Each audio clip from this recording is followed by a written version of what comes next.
अमूल्य रूप में साहित्यिक रचनाएं करते हैं। ठीक है, यानी कुछ लिखना, कविता लिखना, कहानी लिखना, इससे लिखकर उनका जो मन होता था ना हल्का होता है, जो स्ट्रेस होता था वो लाइट फील करता था। जैसे हम गाना सुनते हैं तो मेरा मूड कितना रिफ्रेश हो जाता होता है ना, ऐसा कि सारा काम का टेंशन खत्म हो गया। ठीक, ये अपने काम का टेंशन खत्म करने के लिए ये लिखते थे। अब बोले कि सदीना चावला से पूछे भारत का पुराना लिटरेचर नालंदा, ये नालंदा के बारे में इसलिए बता रहे हैं कि पूर्व जो समय बीत चुका है उस टाइम में नालंदा का अस्तित्व विश्व में सबसे एक नंबर पे है। पूरे विश्व में की बात होती है, न कि इंडिया की बात करो, इंडिया में तो था नहीं, लेकिन पूरे विश्व में नालंदा विश्वविद्यालय जो नालंदा था वो प्रथम स्थान रखता था। इसलिए इनकी महत्ता के बारे में बता रहे हैं, क्योंकि जिस समय ये लिख रहा है उस टाइम नालंदा ध्वस्त हो चुका है, यानी उसका नामो निशान तक नहीं है। जिसकी चर्चा के बारे में बता रहे, क्यों बता रहे हैं कि पहले प्राचीन समय में जो समय बीत चुका है इस विश्वविद्यालय के बारे में बता रहे, ताकि हमारे भावी भविष्य में आप देश के आप भविष्य निर्माता, इसी क्लासरूम में से कोई बिजनेस करेगा, कोई डॉक्टर बनेगा, कोई IAS ऑफिसर बनेगा, कोई CA बनेगा, XYZ सभी अलग अलग फील्ड में जाएंगे, किसी की शादी विवाह हो जाएगी, कुछ जैसा मिक्स मत करोगे, कुछ ना कुछ करोगे, भारत के लिए अपना कुछ योगदान दोगे तो ये भारत के भविष्य हो। तो वही बोले इसके बारे में आपको जानने का राइट से कि आखिर था तो इसको ध्वस्त किसने किया, यानी कि इसको जमींदोज किसने किया, किसकी वजह से हुआ, कि इसका इतिहास क्या है, हिस्ट्री क्या है, इसी के बारे में बताने के लिए डॉक्टर राजेंद्र प्रसाद ने ये चैप्टर लिखा है। ये निबंध के रूप में लिखते हैं, देखो ब्रैकेट में लिखा होगा निबंध है कि ऐसे निबंध के रूप में इस चैप्टर को उन्होंने दिया है। तो राजेंद्र प्रसाद की बायोग्राफी में ऑलरेडी पढ़ा चुके, अब मैं पढ़ाऊंगी भारत का पुरातन विद्यापीठ नालंदा, क्योंकि जानते हो उस समय जब भी नालंदा था तो इस एडमिशन लेने के लिए भारतीय जो भारतवासी तो एक्टिव रहते थे, कैसे मेरा एडमिशन, हमारे बच्चे का एडमिशन इस विश्वविद्यालय में हो जाए, लेकिन उसके साथ साथ विदेश के अन्य नागरिक भी चाहते थे कि इस विश्वविद्यालय में मेरा एडमिशन हो जाए, लेकिन होता नहीं था, इतनी आसान नहीं था। इस विश्वविद्यालय में जाना एक तरह से पीढ़ी की जो वेल एजुकेटेड हो, केवल शिक्षा ही नहीं चाहिए, उसका व्यवहार चाहिए, संस्कार, उसके माता पिता ने कितने प्रारंभिक शिक्षा ज्ञान होनी चाहिए, उसका रहने का सलीका, हर चीज उसका दिखाया जाता है, उसकी पर्सनालिटी टेस्ट देखी जाती है, कि ना कि हम पढ़ लिख कर लड़का की तरह चलेगा, क्या लोग वहीं से जैसे उस विश्वविद्यालय में जाओगे तो वहाँ पे एक द्वारपाल खड़ा मिलेगा, वो द्वारपाल इतना वेल एजुकेटेड होगा कि तुम उसके सामने टिक भी नहीं पाओगे। अगर जो बच्चा उसके सामने टिक गया है हर प्रकार की वो क्वेश्चन तुमसे करेगा, अगर तुम उसमें सक्षम हो जाते, सफल हो जाते हो, तुम्हारा प्रवेश इसमें हो जाएगा, और एक बार प्रवेश हो गए तो लाइफ सेट, यानी कि कुछ ना कुछ बन भी आओगे, जैसे नहीं बन जाओगे, लिखा हुआ था। इसलिए कुछ नामों का जिक्र करेंगे, जैसे कि फायान हो गया, डैंगसांग हो गया, ये सब एक चीनी आते थे जो इस विश्वविद्यालय में पढ़ने के लिए ना कितने प्रकार के पापड़ बेले, एडमिशन हुआ और उन्होंने पढ़ा भी विदेश में। उस समय आप समझो वो काल था, अब ये काल देखो कि भारत की दशा कितनी नीचे जा रही है, कि यहाँ के लोग हायर एजुकेशन की शिक्षा लेने के लिए भारत से बाहर जा रहे हैं, लंदन जा रहे हैं, अमेरिका जा रहे हैं, कहीं कहीं XYZ जहाँ पे पढ़ने के लिए जा रहे हैं ना। उस समय वो काल था जब यहाँ पे विदेश से लोग इसमें एडमिशन लेने के लिए आते थे। उस समय हमारा भारत है ना, सोच सकते हैं आप। उसी के बारे में डॉक्टर राजेंद्र प्रसाद ने आपको निबंध के रूप में आपके पूरी में गद्य खंड के सेकंड चैप्टर में आपको दिए, ताकि पढ़ो कि इसके इतिहास क्या है। लेकिन इस समय में वर्तमान काल में इसी नालंदा विश्वविद्यालय को गवर्नमेंट ने इसको इनोवेशन के कुछ बना दिया। बहुत बड़ा था, हम ये भी बताए थे कि नालंदा विश्वविद्यालय विश्व का सबसे नंबर 1 का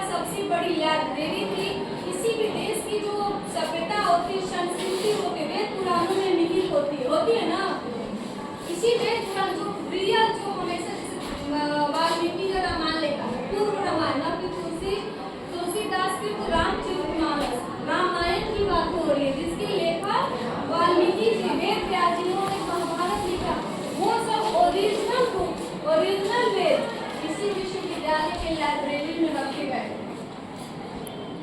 समझो इस विश्व का सबसे बड़ा इसमें लाइब्रेरी था, इसमें न जाने कितने बुक्स थे, कितनी संस्कृतियां इसमें रखी गई थी। लेकिन ये भी तुम लोग पढ़ोगे एसएसटी में कि हमारे भारत पे अन्य कंट्री से कितने सारे लोग आए हैं आक्रमण करने के लिए, और यहाँ पे कुछ सालों तक स्टे भी किए थे, जैसे कि मुगल हो गए, अंग्रेज हो गए, है ना। ये वंश है ना, बहुत ऐसे बहुत सारे वंश हो गए, इन्होंने आक्रमण किए, आए रहे, लेकिन फिर भी हमारा कोई बाल नहीं काटा हो सका। उसी में से एक इंसान था बख्तियार खिलजी, जानते हो? बख्तियार खिलजी ने सीधा अटैक नागरिकों पे नहीं किया, सीधा अटैक इस विश्वविद्यालय पे किया। ना रहेगी सभ्यता संस्कृति और ना ही भारत चल सकता, सीधा इस विश्वविद्यालय को आग लगवा दी रातों रात। आग लगी तो समझो तो पूरा नालंदा तो ध्वस्त हो गया, जो रूप करके जल रहा हो, खाने को कुछ ही नहीं रहा है। लाइब्रेरी एटलीस्ट 1 से 1.5 महीने तक जलती रही थी। समझो उस लाइब्रेरी में कितनी बुक्स होगी कि कंटिन्यू उसको बुझाया जा रहा है, फिर भी नहीं बुझ रहा है। उसको बात होगी ना कितने बुक्स होंगी, खुद कल्पना करो। तो थोड़ा बहुत बचते तो आधे अधूरे चीज में बचा हुआ, तो उसको भी संजो के गवर्नमेंट के द्वारा रखा गया है। इसी के बारे में हम पढ़ा रहे हैं। तो सबसे पहले हम नालंदा विश्वविद्यालय के बारे में इतना कुछ चीजें बता रहे हैं, ठीक? तो ये है कहाँ, जानो है ना, बता दी कहाँ जाओगे खोज में, उसका डायरेक्शन चाहिए ना कि कहाँ इसी विश्वविद्यालय का एडमिशन तुम लियो। किसी से पूछोगे ना आई तो पीछे जानता हूँ जाने का रास्ता किधर से जाएगा कि मैं विद्यालय पहुँच जाऊँ, सटीक तरीके से पहुँच जाऊँ, पता होना चाहिए ना। ठीक है, वैसे ही चलूंगी। इस विश्वविद्यालय का परिचय से पहले यहाँ तक पहुँचने का मार्ग हम जानेंगे कि कैसे जाना है, किसी को बताना होगा ना किस रूट से जाना है, वैसे ही रूट से आपकी राजेंद्र प्रसाद जी और चलिए मैं पढ़ के बताऊंगी, ठीक है? यहाँ तक किसी को दिक्कत पढ़े ना? यस। तो आपकी राजेंद्र प्रसाद जी बता रहे हैं, चलिए मैं नहीं बोलूंगी, डॉक्टर राजेंद्र प्रसाद भारत के आजाद भारत के प्रथम राष्ट्रपति ही थे, ये याद रहे। जब हमारा भारत आजाद हुआ था उस समय डॉक्टर राजेंद्र प्रसाद भारत के प्रथम राष्ट्रपति थे। चलिए आगे बढ़ते हैं।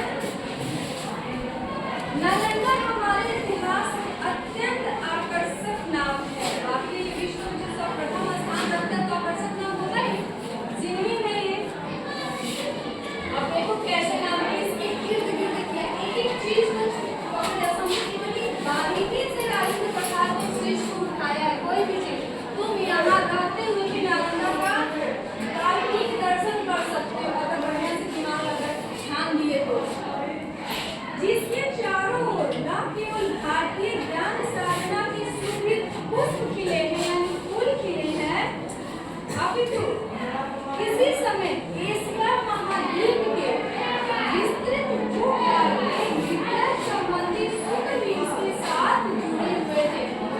पूरे वर्ल्ड को कितने कालखंड में बांटा गया सकता है? हाँ?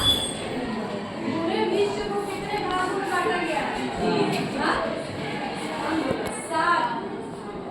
7 में भाग बांटा गया, जिसमें एशिया महाद्वीप क्या है? उन 7 में सबसे बड़ा है। उस एशिया महाद्वीप के बाद डॉक्टर राजेंद्र प्रसाद बोल रहे हैं, अपितु किसी समय एशिया महाद्वीप के विस्तृत भूभाग के विज्ञान संबंधी सूत्र भी उसके साथ जुड़े हुए। आगे इस ज्ञान साधना के ही इसमें काम में चलता था, पढ़ाई लिखाई गुरु और शिष्य की परंपरा थी उस विश्वविद्यालय में। अभी तो विद्यार्थी और टीचर हो गया, उस टाइम गुरु और शिष्य की नहीं चलता था। ज्ञान के क्षेत्र में देश और जातियों के भेद लुप्त हो जाते हैं।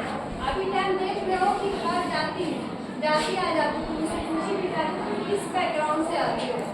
उस टाइम ये सब नहीं था, सिर्फ तुम हो शिष्य और मैं हूँ गुरु, तुम पढ़ने आए हो हम पढ़ाएंगे, हमें जाति से कोई मतलब नहीं। तुमको ज्ञान सीखना है, तुमको पढ़ाई लिखाई पढ़ना तो सिर्फ तुम यही जानते हो, हमको बैकग्राउंड नहीं जानना है। तुम मेरे शिष्य हो, मेरा काम है शिक्षा देना, तुम ग्रहण करो। इसीलिए इसमें कोई भेदभाव नहीं था। उसके बच्चे नहीं पड़ेगी। तो ज्ञान के क्षेत्र में देश और जातियों के भेद लुप्त हो जाते हैं। नालंदा इसका उज्ज्वल दृष्टांत था, जो कि मैंने अभी बोला। नालंदा की वाणी एशिया महाद्वीप के में पर्वत और समुद्रों के उस पार तक फैली है। इसका वर्णन तो कहाँ तक फैला था, उसकी विस्तृत भूमिका आपको पता है डॉक्टर। यानी कि नालंदा की वाणी एशिया महाद्वीप में पर्वत और समुद्रों के उस पार तक फैल गई थी। इससे कितना का विकास हो गया था, धीरे धीरे इसकी ख्याति बढ़ती गई थी।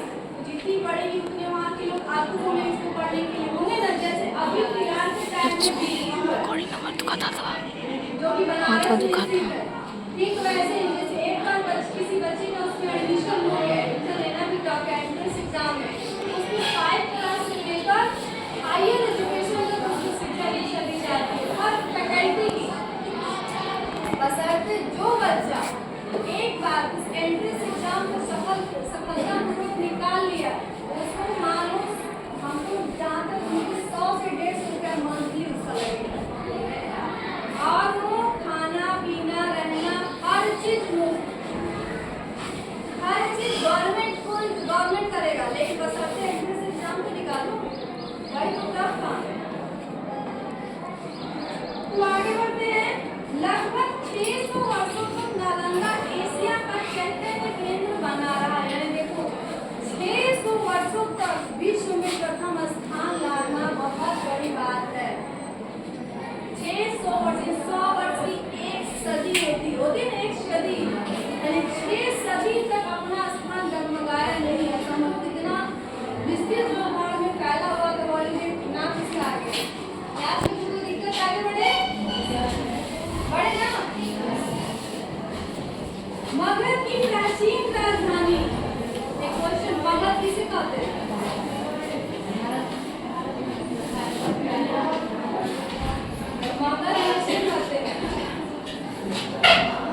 अभी वर्तमान में तुम लोग जिसको पटना कहते हो, वो पहले मगध नाम से जाना जाता था। ठीक है, तो आगे चलो। मगध की प्राचीन राजधानी व्यवहार, यानी उस समय राजधानी जो बिहार की हुआ करती थी, सॉरी हम पटना बोलते हैं, मगर बिहार को मगध कहते थे। और जैसे बिहार की राजधानी पहले पाटलिपुत्र हुआ करती थी, तो सबसे पहले जब राजधानी बना तो व्यवहार बना। फिर क्या बना? व्यवहार। वो व्यवहार क्या कहाँ है, इसके बारे में बता रहे हैं। मगध की प्राचीन राजधानी व्यवहार 5 पर्वतों के मध्य में बसी हुई, यानी कि समझो, समझने के लिए बस मान लो पर्वत है, और ये है व्यवहार, जो 5 पर्वतों के मध्य में बसा है, जिसके बारे में डॉक्टर राजेंद्र प्रसाद बोल रहे हैं। मगध की प्राचीन राजधानी, बिहार की प्राचीन राजधानी पहले व्यवहार थी, जो 5 पर्वतों के मध्य यानी कि बीच में बसी हुई थी। गिरिब्रज या राजगिरी नामक स्थान में थी, जहाँ की आज की राजगिरी जानते हो ना, राजगिरी बना हुआ है, टूरिस्ट के लिए केंद्र बना हुआ है। तो गिरिब्रज या राजगिरी नामक स्थान में थी ये जगह। देखो जाने का तरीका भी बता दी, ठीक है। अच्छा हम ये पूछ सकते हैं कि मगध की प्राचीन राजधानी का नाम क्या है? कहाँ है? पटना।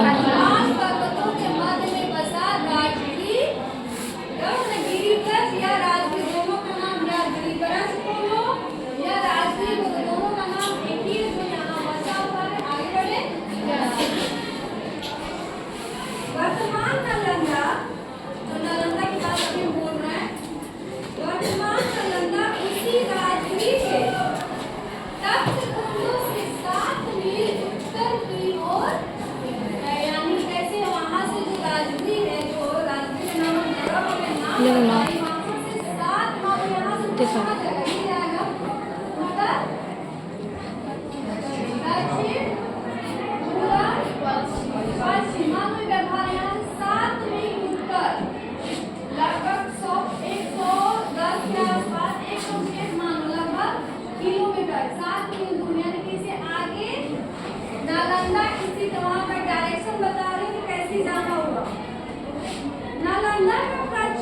इतिहास यानी इसकी प्राचीन इतिहास के बारे में बता रहे हैं। भगवान बुद्ध और महावीर के समय तक जाता है। उस समय तक जब भगवान महावीर के बारे में जानते हो, वर्तमान महावीर जैन धर्म में पढ़े हो सामाजिक विज्ञान में। सामाजिक विज्ञान में महावीर स्वामी पढ़े, उसका जन्म 40 ईस्वी में हुआ और उस समय तक इसका विकास जाता है। कहते हैं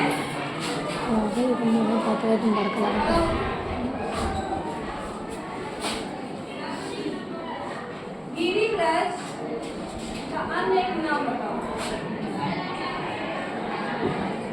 गिरिव्रज का अन्य एक नाम बताओ।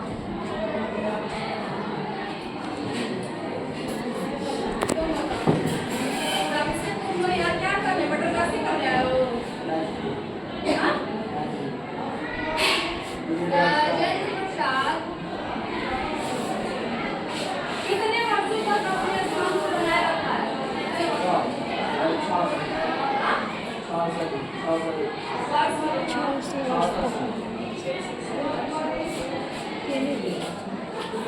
भगवान बुद्ध कौन से धर्म के प्रवर्तक थे? इनका जन्म कहाँ हुआ था? बिल्कुल कहाँ हुआ था?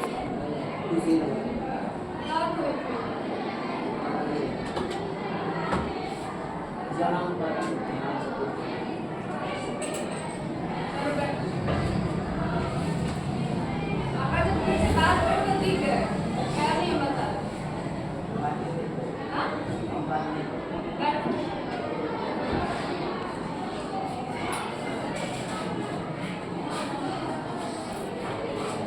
कहते हैं बुद्ध के समय नालंदा, जब बुद्ध भगवान बुद्ध का जब चल रहा था, एरा युग चल रहा था भगवान बुद्ध का, गांव में प्रवालिकों का आम्रवन था। प्रवालिक का मतलब कोई बता सकता है? प्रवालिक का मतलब कोई बता सकता है तो क्या कहते हैं?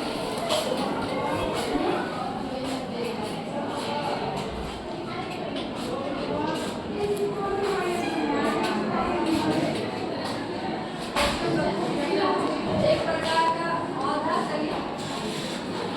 कहते हैं बुद्ध के समय नालंदा गांव में प्रवालिकों का आम्रवन था। वहाँ की ख्याति थी। वो भगवान बुद्ध जो अनुयायी रहते थे, बहुत भिक्षु होते थे, कहीं न कहीं जाके रहते थे, ठहरते थे। वहाँ पे स्थान को बोलते हैं प्रवालिकों का आम्रवन। फिर आगे बोलते हैं जैन ग्रंथों के अनुसार नालंदा में महावीर और आचार्य मैथिली घोषाल की भेंट हुई थी। ये हम कैसे मान लें? ये कहा गया, ये मैं नहीं बोल रही, ये डॉक्टर राजेंद्र प्रसाद बोल रहे हैं कि जैन धर्म के अनुसार ग्रंथों में जैन ग्रंथ, जैसे कि हिंदू में हमारा ग्रंथ कौन सा है? रामायण है, गीता है। वैसे ही जैनों में जैन का भी ग्रंथ है। उस ग्रंथ में ये चीज लिखा हुआ है कि आचार्य मैथिली पुत्र घोषाल और महावीर की आपस में भेंट मुलाकात हुई। ये कौन बोल रहा है? इसका मतलब कि जैनों का जो धार्मिक ग्रंथ है उसका इन्होंने अध्ययन किया है, या तो उसके ज्ञान को वहाँ पे दिए हैं इसके। यहीं तक हम जाने लेते हैं, कल इसको कंटिन्यू करेंगे। हाँ, क्योंकि इसको डिटेल फॉर्म में पढ़ना होगा। बंद।